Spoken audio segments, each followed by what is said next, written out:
Guys आज मैं बात करने वाला हूँ आप अपना खुद का मार्शल आर्ट कैसे, अपना वे ऑफ लिव कैसे ढूंढ सकते हो। तो ये सब बताने से पहले मैं आपको कुछ ऐसी बातें बताऊंगा जो कि बहुत ज़्यादा इंपॉर्टेंट है। जैसे कि मुझे ये बात फाइंड करने में ऑलमोस्ट मेरे को करीब 6 से 8 महीने लग गए थे, क्योंकि मैं जब भी, आज मैं 20 साल का हूँ, लेकिन जब मैं स्कूल में था, जब मैं 11th-12th में था, तब मेरे साथ मेरा बेस्ट फ्रेंड था। उसके साथ मैं हमेशा कॉम्बैट वगैरह की प्रैक्टिस करना मैंने शुरू करा था, क्योंकि मेरी सेकेंड क्लास सेकेंड शिफ्ट थी। तो इस वजह से मेरे 12 बजे से लेकर 6 बजे तक मुझे स्कूल में रहना पड़ता था। उसके बाद 6 बजे छुट्टी होती थी। उसके बाद हम अपने स्कूल के बगल वाले पार्क में जाकर वहाँ पे कॉम्बैट वगैरह करते थे, प्रैक्टिस वगैरह करते थे, कभी कभी पुलअप वगैरह की प्रैक्टिस करते थे। पहले तो मुझसे एक भी पुलअप नहीं होता था, ना उससे होता था, लेकिन हमने धीरे धीरे रोज़ प्रैक्टिस करा और हमसे होने लग गए पुलअप। और तो गाइस उसके साथ मैंने फिर एक दिन उसको बोला कि चलो भाई कॉम्बैट की प्रैक्टिस शुरू करते हैं, कि कॉम्बैट वगैरह देखते हैं, करते हैं कैसा होता है। तो तब हमने पहली बार स्पारिंग सेशन करा था। उस टाइम हम कुत्ते बिल्ली की तरह लड़ते थे।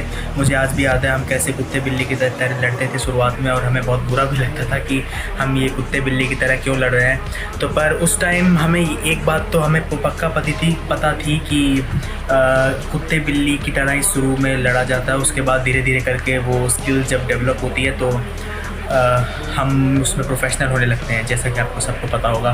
ठीक है, तो हम धीरे धीरे जब इसमें बेहतर होते चले गए और बेहतर होते चले गए, हमने अलग अलग मार्शल आर्ट्स के बारे में जाना, मुआय थाई, कैपोएरा, कराटे, जूडो और रेसलिंग। हालांकि हम इंडियन हैं, तो मैं भी इंडियन हूँ, हिंदू, तो हालांकि कहीं ना कहीं रेसलिंग के जेनेटिक्स मेरे में भी हैं, और मेरे ख्याल से हर एक इंडियन के अंदर रेसलिंग के जेनेटिक्स होते ही हैं। ठीक है, लगभग हर किसी के अंदर होते ही हैं। तो रेसलिंग के जेनेटिक मेरे ख्याल से, तो उस हिसाब से हमारी फ़िज़िक और बॉडी वगैरह भी है जो बनती है, जिसकी लीन बनती है, वो चाहे तो ढाल सकता है अपने आप को उस तरीके से। और हमारे एंसेस्टर्स भी उसी की प्रैक्टिस करते थे, और उसी से ही बहुत ज़्यादा ताकत, स्ट्रेंथ भी हासिल करी जा सकती है। लेकिन अब चूँकि अब ज़माना बदल गया, हमारे पास मॉडर्न मार्शल आर्ट्स हैं, लेकिन क्योंकि मेरी पर्सनल फेवरेट कलारीपयत्तु है, और ओरिजिनल कलारीपयत्तु तो आप सबको पता होगा। अगर आपको नहीं पता तो मैं आपको बता दूं कि ओरिजिनल कलारीपयत्तु एक्सटिंक्ट हो चुकी है, और जो कलारीपयत्तु मिलता है वो मिक्स्ड है, वो इनप्योर है। जो प्योर कलारीपयत्तु है वो सिर्फ़ और सिर्फ हमारे जेनेटिक्स में है, हम इंडियन के जेनेटिक्स में है। और वो भी सबके नहीं, कुछ ना कोई, बस कुछ गिने चुने गॉड गिफ्टेड होते हैं, उनके जेनेटिक्स में होता है। और उनको, कुछ जो गॉड गिफ्टेड लोग होते हैं ना, उनको पता होता है, भले उनको बचपन से कोई नहीं बताता कि आप सबको ट्रेन कैसे करना है, लेकिन बचपन से उनको ना पता होता है कि उनको खुद की बॉडी को ट्रेन कैसे करना होता है। तो जब वो बड़े होते हैं 16-17 साल या 20 साल की उम्र में, और ख़ुद की बॉडी को जब ट्रेन करते हैं, तो उनकी बॉडी को मतलब ऑलमोस्ट आप ये कह लो कि उनको पता ही होता है कि अब उनको करना क्या है, कि अब मतलब पुशअप लगाने हैं कि स्क्वाट लगाने हैं, कि किस तरह की वर्कआउट उनको करनी है। ऑलमोस्ट वो अट्रैक्ट, जब वो किसी चीज़ वर्कआउट के वगैरह में देखते हैं ना यूट्यूब वगैरह पे, या फिर उसके बारे में रिसर्च करते हैं, तो वो खुद ही अट्रैक्ट होने लगते हैं उस वर्कआउट के, कि मैं ये करूँगा। ठीक है, और बाकी प्राणायाम वगैरह ये सब भी बहुत ज़रूरी है शरीर के लिए। और तो मैं बैक टू टॉपिक आता हूँ कि अपनी खुद की मार्शल आर्ट वे को ढूंढने के लिए, जैसे मैंने अपनी इन्फिनिटी को ढूंढा, और मेरे दोस्त ने अपनी खुद की जो मार्शल आर्ट है वो ढूंढा है। हम इन्वेंट नहीं करते, हम इसे ढूंढते हैं। ये सबके अंदर होता है, आपके भी अंदर होगा।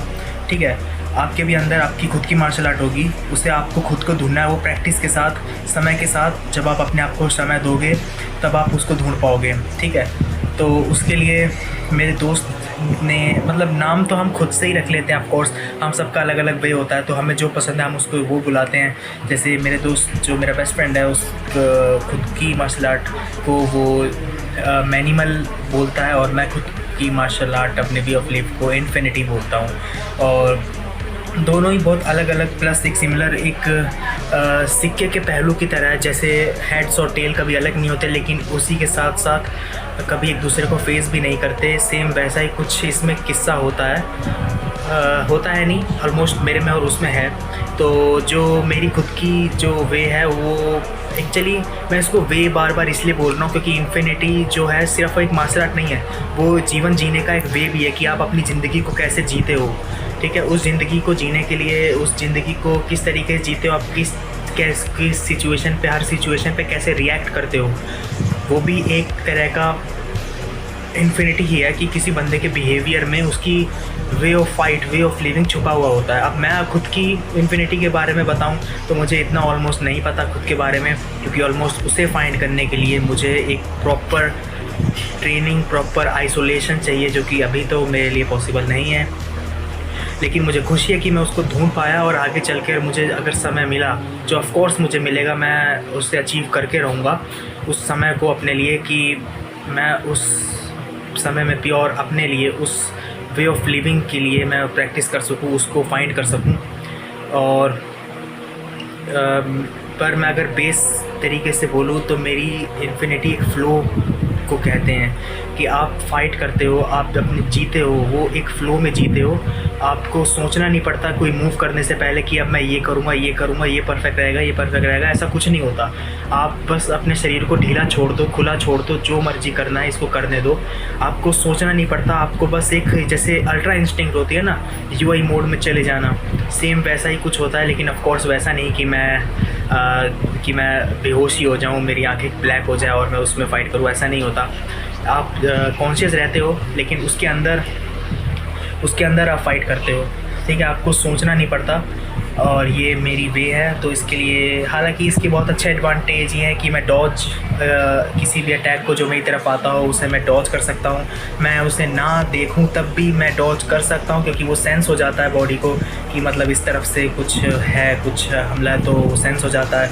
ऑलमोस्ट ये सेंसर सब में ही होता है, क्योंकि कभी आपने देखा होगा कि अगर आप सड़क पे चलते हो और आपका पैर कहीं अटक जाता है और आप गिरने के होते हो, तो आपका पैर, आपको पता होने से पहले कि आप गिर रहे हो, आपका पैर उस तरफ चला जाएगा, आपको बचा लेगा। ये क्या है? ये इन्फिनिटी है। इन्फिनिटी के बिना कोई ज़िंदा रह नहीं सकता। सबके अंदर इन्फिनिटी होती है, और वो कम अमाउंट में होती है, किसी में ज़्यादा होती है, और किसी का वे ही ये होता है। तो ऐसा नहीं कि इन्फिनिटी और मैनिमल कोई सीख नहीं सकता, हर कोई इसे सीख तो सकता है, लेकिन ऑफ कोर्स उसे मास्टर नहीं कर पाएगा, वो उस लेवल पर कभी नहीं पहुंच पाएगा। जैसे कुछ इस तरीके से कि अगर कोई डेवलपर कोई गेम बनाता है और कोई बंदा उस गेम को खेल के उसमें बहुत प्रोफेशनल बन जाता है, लेकिन ऑफ कोर्स डेवलपर तो डेवलपर ही है ना, उसको सब कुछ पता है, तो उसको बीट नहीं किया जा सकता। तो ऑफ कोर्स ये भी कुछ वैसा ही है, ठीक है। तो आपको इस मार्शल आर्ट को, अपनी खुद की वे ऑफ लाइफ को, इसके मैं और भी पार्ट बनाऊंगा। अगर आप इस वीडियो पे मेरे को अच्छा रिस्पांस मिलता है, आप लोग अच्छा जो रिस्पांस देते हो, मैं इस पे और भी ज़्यादा पार्ट बनाऊंगा, क्योंकि ऑफ कोर्स ये एक ऐसा पॉइंट है कि अगर मैं इस पे जितना मर्जी बोलूँ वो कम है। आपको फिर भी इसमें बहुत ही ज़्यादा जानने की ज़रूरत है, क्योंकि ये कोई छोटा टॉपिक नहीं है। तो मिलते हैं गाइस अगली वीडियो में। आप इसके बारे में जानिए, मैं इसके ऊपर कंटेंट बनाऊंगा। अगर इस पर अच्छा रिस्पांस आया, नहीं भी आया, मैं फिर भी बनाऊंगा, ठीक है गाइस। मिलते हैं अगली वीडियो में।